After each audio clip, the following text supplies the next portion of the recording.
Estamos voltando com o TV Artilheiro Debate em seu segundo bloco. O Adriano já foi atleta de futebol, inclusive jogou profissionalmente.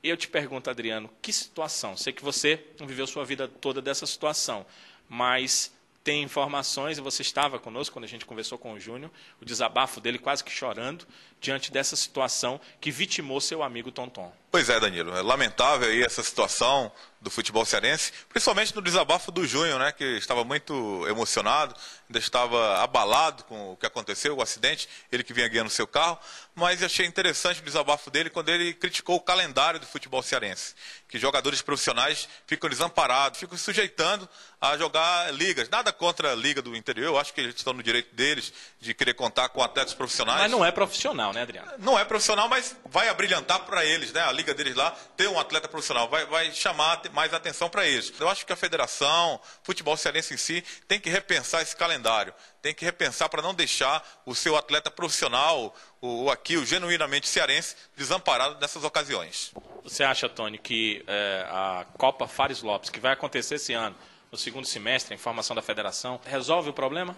Olha, Danilo, eu vou falar de conhecimento de causa, porque eu faço a cobertura do Ferroviário. Ah, pensei que você era jogador também. Não, mas eu vejo o dia a dia do Ferroviário, dos jogadores que fazem parte do Ferroviário. Mas acredito que esse ano de 2010 a coisa vai ser diferente, exatamente por conta dessa segunda participação, que é a Copa Fares Lopes.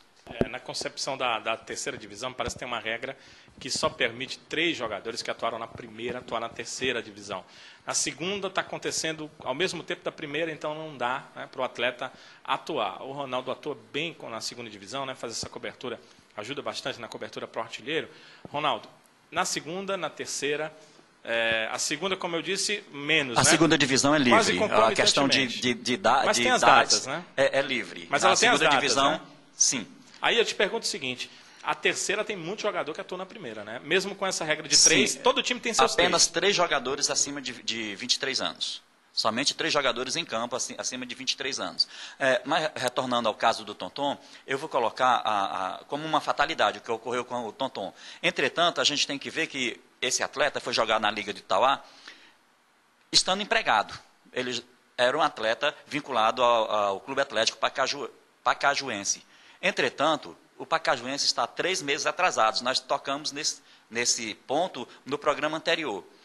Por falta de dinheiro, por necessidade, ele é uma pessoa que deve ter família. Então, a gente tem que ver esse detalhe. Os times também, o atraso dos times, a falta de pagamento. Esperamos que o novo presidente da Federação Cearense de Futebol, Dr. Mauro Carmelo, no próximo ano, no ano de 2010, possa realmente fazer com que aconteça a Copa Fares Lopes e que os clubes, como falou o Tony, possam cumprir o estatuto do torcedor, ou seja, 10 meses trabalhando, funcionando. Porque o que se vê todos os anos, em todos esses períodos, é isso, jogadores desempregados, correndo atrás de clubes, e quando não encontram clubes para trabalhar, a saída é essa, ir para o interior, ir para a liga, se sujeitar a jogar em campos ruins, se machucar, inclusive ter prejuízos físicos, para ganhar R$100, R$200. Há ligas que pagam bem melhores, mas há alguns que jogam até por R$50.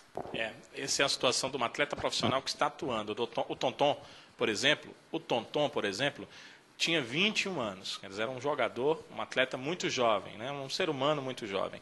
Mas há outras situações de atletas que pararam, no caso do Chinesinho, reconhecido como grande jogador do futebol cearense, e que hoje passa a privação. Adriano, você acompanhou, né, algumas situações em relação a esse jogador, a como ele está, e infelizmente não é uma situação apenas do Chinesinho, né? Vários jogadores que passaram e que passam pelo futebol cearense também têm esse tipo de problema. Há uma formatação, há algo para se fazer para que ajude esse tipo de atleta a não chegar nesse ponto? Hoje em dia, Danilo, a situação é diferente do jogador do passado. O futebol, a cada dia que passa, está mais profissional. Na década de 70, quando o Chinesinho atuava e outros atletas, não ganhavam esses salários faraônicos que hoje os atletas ganham. E muitos conseguem fazer o seu pé de meia. No caso do chinês, ele não conseguiu, porque o salário não era alto. A maioria desses atletas que jogaram naquela época dele contavam com a medicina atrasada, aquela coisa da injeção que tinha que tomar após o treinamento para uma espécie de, como é que eu vou dizer agora? Vitamina, aminoácido. Hoje tudo é em comprimido, em cápsula para o jogador, mas naquela época não. Até teve uma entrevista no Jornal da Cidade, do Marinho Chagas, que ele faz um desabafo, diz que todos os atletas que atuaram naquela época deveriam se tratar, procurar um médico, porque eles podem ter contraído esse mesmo tipo de doença que está o chinesinho, uma espécie de hepatite, que também vitimou o Marinho Chagas e outros demais atletas. O próprio Tiquinho também, falecido agora há pouco, foi ídolo do Ceará, também passaram por esse mal. É complicado. Eu digo hoje, o futebol vive um mundo diferente. O atleta que joga numa equipe grande, uma oportunidade de ter o chinesinho, até ele já comentava isso comigo, no próprio Fortaleza, que ele sempre assistiu os treinos do Fortaleza quando eu trabalhava lá, e ele comentava comigo que o jogador hoje ganha bem, na época dele não se ganhava tão bem, por isso que o chinesinho está passando privações hoje em dia no seu fim de vida, infelizmente. Não há dúvida, o atleta hoje ganha melhor, mas eu vou conversar com o Ronaldo a respeito disso. Tem a informação de um jogador que atua na cidade, a informação é que esse cara ganha muito bem, talvez um dos melhores salários do futebol cearense, mas quando ele está com os amigos, ele compra 1 litro de uísque para lavar a mesa, para começar a brincadeira. Isso é um exemplo para mostrar que o atleta parece que prefere não guardar para o futuro alguma coisa, né? Prefere esbanjar aquilo que tem no momento. Ronaldo, o atleta hoje, essa aí é uma exceção? Ou o atleta é mais ou menos assim, a maioria? Eu acredito que esse seja um caso isolado, né? É uma questão mais de cultura e de personalidade do indivíduo. Não vejo que os demais atletas ajam dessa mesma forma. Até porque eles têm que ver que a carreira de jogador de futebol é uma carreira muito rápida, muito efêmera, e eles têm que ver o futuro deles. Tem que ver ou o atleta consegue ver? Tony, como é que você avalia isso aí?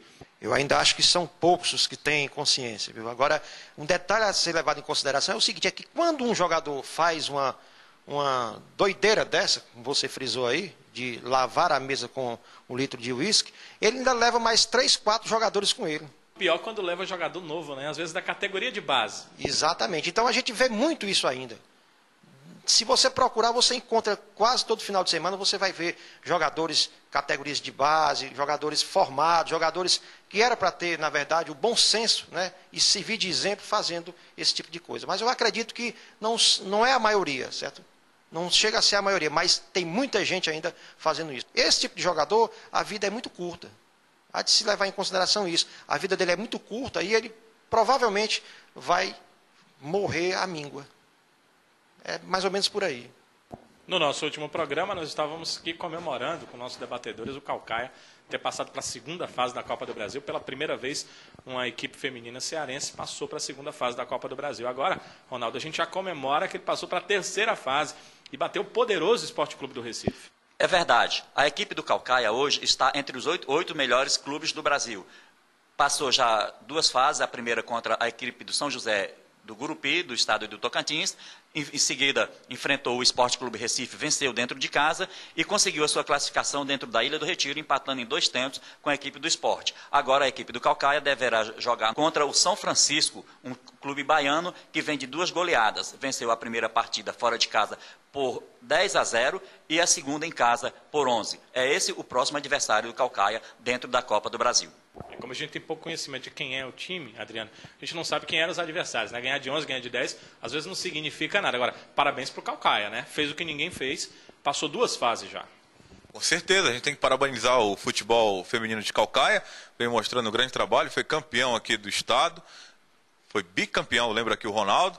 Então a gente só tem a parabenizar o futebol do Caucaia, que não deixou a peteca cair, não deixou se abalar com a quase exclusão dele do campeonato por possíveis irregularidades. E deu a volta por cima e está aí, brilhando entre as 8 melhores equipes do Brasil. E você, Tony, algum conhecimento aí do futebol feminino? É uma coisa meio desconhecida, né? Mas é sempre bom o estado do Ceará estar bem representado, seja em que âmbito for, do futebol, e estar bem representado no futebol feminino. Eu cheguei a acompanhar, inclusive, trabalhar no jogo final do Campeonato Cearense, quando a equipe do Caucaia venceu a equipe do Ceará. E eu tenho a engrandecer a equipe do Caucaia, não só pelo trabalho feito, mas por todo aquela vontade, sabe? Que a gente vê a dificuldade no futebol masculino, como é as categorias de base, imagine então no feminino. Isso, Ronaldo, tem um complemento, Ronaldo? Vale salientar que o Caucaia tirou nada mais, nada menos que o vice-campeão brasileiro do ano passado da Copa do Brasil, o Esporte Clube do Recife. Tinha mantido a base, o esporte? É o mesmo time. E a equipe do Caucaia foi lá, nós temos que engrandecer o trabalho da diretoria do Caucaia, através do seu presidente, Eudes Caucaia, também o técnico, o Jardel Rocha, e todas as atletas que fazem o Caucaia. No próximo bloco, a gente vai conversar sobre Ferroviário, as eleições, daqui a pouco dentro do nosso TV Artilheiro Debate, no nosso terceiro bloco.